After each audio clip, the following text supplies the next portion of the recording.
To this story now, the Agriculture Department estimates that floods in the Western Cape have caused between 750 million to R1 billion worth of damage. Now, some farmers or farms remain submerged underwater. Meanwhile, flood victims in other parts of the province are still trying to salvage what they can, while some have had to be evacuated from their homes. Let's go to our reporter, Nobesuthu Hejana, who is in Paarl. She joins us now. Nobesuthu, the Weather Service warning that the next 2 days from yesterday would still have a lot of rainfall there in many parts of the Western Cape. How are residents telling you they're preparing just in case they too will find themselves in a disaster? Masego, where we are, you can't see, but it's overcasted, so we're expecting a rainfall at any moment now. But like you were saying, the Department of Agriculture in the province accounting for a damage of between 750 million rand to R1 billion due to those heavy rains. And where we are in Paarl at Mr. Elton Jeftas' farm. Just behind him you can see some of the plantation are still submerged in water, but we're just going to talk to him. Just tell us about the impact. Mr. Jefta, we were hearing from the department earlier on, but you are part of that group that has been impacted. Tell us about what we're seeing here. Yes, about a week ago we got lots of rain, and the Nobesuthu Dam and the Berg River Dam overflown. They had to open up to stage 6, which is, I've heard, the first time in more than 50 years that it happened.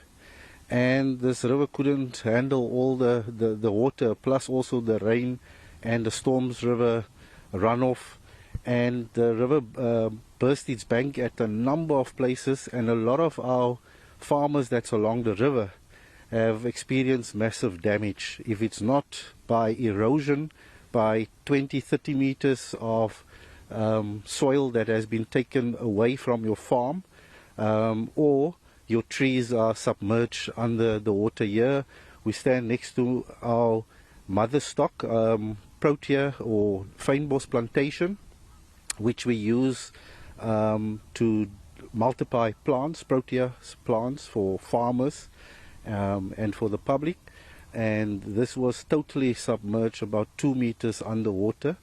And as you can see in the far back, it's still submerged, and fynbos cannot handle that much water and standing for a long period in water. Yeah. So I'm going to be losing most of this plantation. Sure. Let's talk about the loss. Obviously we were talking off air about some of the fruit that grows here, and you are expecting to produce or to run production. So what is the plan now?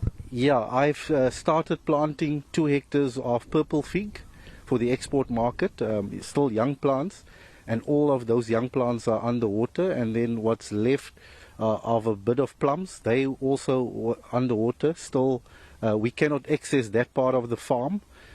So I will probably be set back if I replant this year. If I can get into the land and plow, I probably will be at least 2 years set back in a sense. And most of the expansion on the farm, you do it sort of organically when the cash flow is there.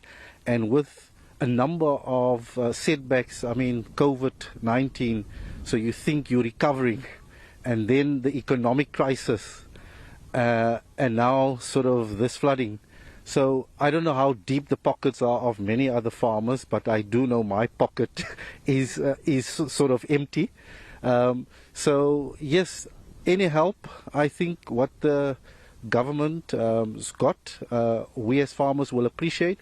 But we also know that government is so overstretched with all of the other crises that happened, that I think it will be very difficult for them to actually assist.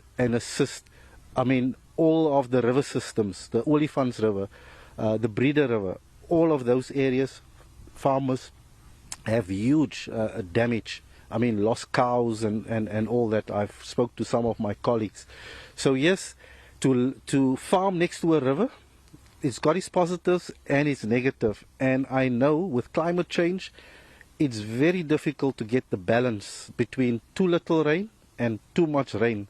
So we as farmers want that in between, and that is becoming impossible. So every 7 to 10 years we get hit with some kind of a disaster. All right, thank you very much, Masego. That was Mr. Elton Jefters, and talking about the financial setback.